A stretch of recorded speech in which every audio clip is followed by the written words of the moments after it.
seu cabelo branco como a neve, seus vestidos, nenhuma lavanderia na terra pode fazer tão branco, seus pés como latão reluzente. E Jesus aparece para ele e diz: João, você está em espírito? Estou, eu também estou, então vamos conversar. Deixa eu te mostrar algumas coisas. E João recebe a revelação das 7 cartas, 7 igrejas, que são revelações tremendas, porque as 7 igrejas representam 7 estados do crente da igreja. E de repente no capítulo 4 alguma coisa tremenda acontece. Capítulo 4, João está em espírito, vendo tudo isso, ouvindo a voz, escrevendo a mensagem, e de repente há uma voz do céu que diz: João, que é, Senhor? Você está em espírito? Estou. Eu quero que você venha andar mais perto de mim. Sobe aqui. E no capítulo 4, verso 1, João é arrebatado. Arrebatamento é algo tremendo. É quando a pessoa está na terra, mas não está na terra. O corpo fica aqui, mas a alma e o espírito sobem para o céu. Poucas pessoas tiveram essa experiência. Nunca tive essa experiência, mas João teve. E quando ele sobe, ele consegue entrar nessa dimensão do eterno. Dimensão essa que não é direcionada por tempo nem espaço. É uma dimensão totalmente diferente que eu e você temos dificuldade de entender, porque não é a nossa dimensão.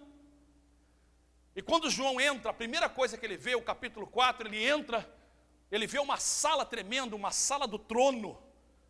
Ele descreve essa sala e ele está usando figuras de linguagem comum para ele. Ele vivia na época em que o imperador reinava, e que o imperador ditava ordens, e que o imperador era tirano, e que o imperador o que falava era lei. E quando ele olha, ele vê um trono. E quando ele olha no trono, ele não vê o imperador de Roma, mas ele vê o Senhor do Senhor, ele vê o Deus do universo, ele vê o Deus que criou os céus e a terra, ele vê o Pai, e ele diz: aquele que estava sentado no trono tinha o controle. O trono é símbolo de soberania, de poder, de majestade, de onipresença, onipotência, onisciência. Frente do trono ele vê 4 animais. Não eram animais, mas ele descreve como animais porque eram seres viventes. O primeiro tinha o rosto de um leão, o segundo o rosto de um boi, o terceiro o rosto de um homem e o quarto o rosto de uma ave, como uma águia. E ao estudarmos a passagem, nós sabemos que João está descrevendo 4 aspectos do ministério de Jesus apresentado nos evangelhos. E que esses seres viventes talvez não sejam seres literais. Quando nós chegarmos no céu, não vamos procurar um ser vivente com cara de leão, mas a gente vai entender que Jesus é rei, que Jesus é servo, que Jesus é homem, que Jesus é Deus e que Jesus está nos céus. Ele vê uma figura de 24 anciãos. 12 é um nome importante no livro de Apocalipse. 12 é símbolo do povo de Deus. 2 vezes 12, 24. Os santos do Velho Testamento, os santos do Novo Testamento, todos aqueles que confiaram em Deus desde Adão até Malaquias, todos aqueles que confiaram no Deus de Jeová, no Deus de Israel e colocaram a sua confiança nele. Os 12 representando a igreja do Senhor, nos 12 discípulos, todos aqueles desde o dia de Pentecoste até o dia da última trombeta, quando a trombeta soar, quando Jesus voltar, que confiaram em Jesus Cristo como Senhor e Salvador. O que João está vendo é algo tremendo. É uma harmonia no céu entre Deus e a sua criação. Entre as pessoas da Trindade, o Pai, o Filho e o Espírito Santo, e a sua criação, o seu povo, judeus e gentios. E aí João vê algo tremendo, ele olha e vê na mão do que está sentado no trono um livro, que na verdade é um rolo. João sabia muito bem que na sua cultura, um rolo escrito por dentro e por fora, selado com 7 selos, tinha um significado de um testamento.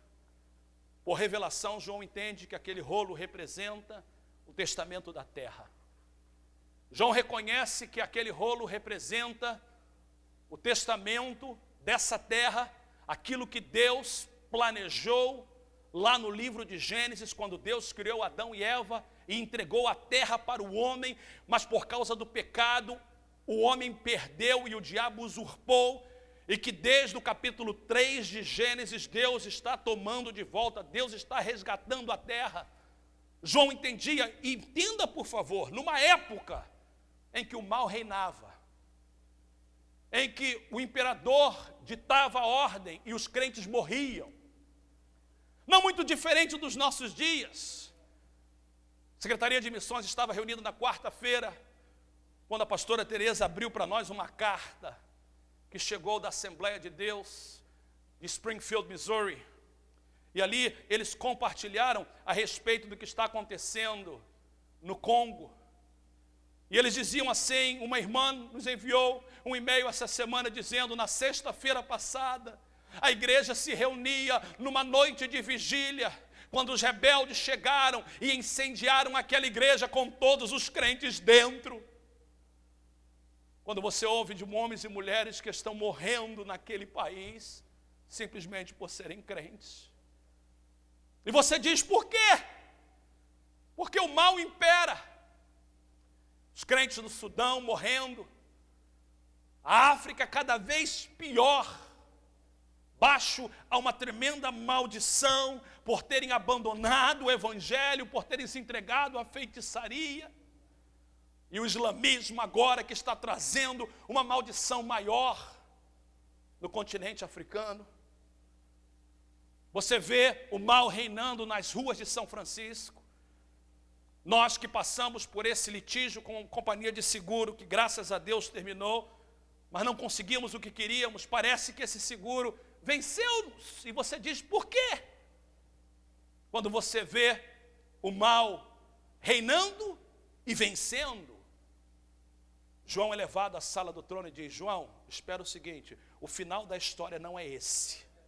O final da história não é esse. Ainda tem algumas coisas para acontecer. E no final, Deus é que vence. E a sua igreja também. João, deixa eu mostrar para você algumas coisas. E quando João vê aquele testamento, ele sabe que a abertura daquele testamento é importante para que os propósitos de Deus aconteçam na terra. Preste atenção. Para que tudo que Deus planejou na sua soberana vontade, na sua sabedoria, o que Deus quer executar na terra depende de duas coisas. Primeiro, que esse livro seja aberto. Então, João olha no céu, na terra, debaixo da terra, céu representando as pessoas que estão já lá, terra, as pessoas que viviam na época de João, embaixo da terra, as pessoas que morreram sem Deus. Ninguém podia tomar o livro nem desatar os seus selos. Maria não podia, os discípulos não podiam, Moisés não podia, ninguém na terra podia, o imperador não podia, ninguém que morreu podia, Buda não podia, Maomé não podia, ninguém podia.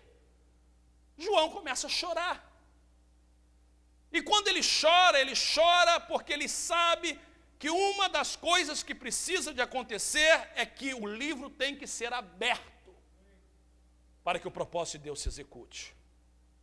Quando João chora, ele ouve uma voz que diz, João, que é? João, que é? Não chores mais. Por que não? Porque eis o leão da tribo de Judá, a raiz de Davi. Ele morreu, ele venceu e ele é digno de tomar o livro e desatar os seus selos.